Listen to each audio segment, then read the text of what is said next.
তেল দিলাম, একটু জিরে দিলাম, পেঁয়াজ দিতেছি, কাঁচামরিচ,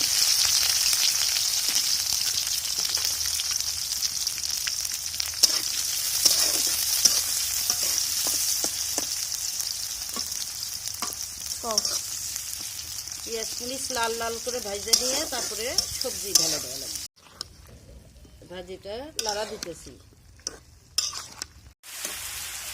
ভাজি হয়ে গেছে প্রায়, একটু ধনের পাতা দিয়ে নামাবো এখন।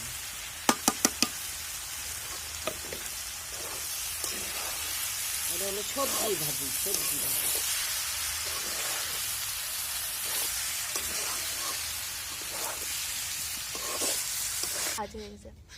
দেখেন ভাজি হয়ে গেছে গাইস, আমি বাটিতে ঢাললাম, আপনারা একটু শেয়ার করবেন।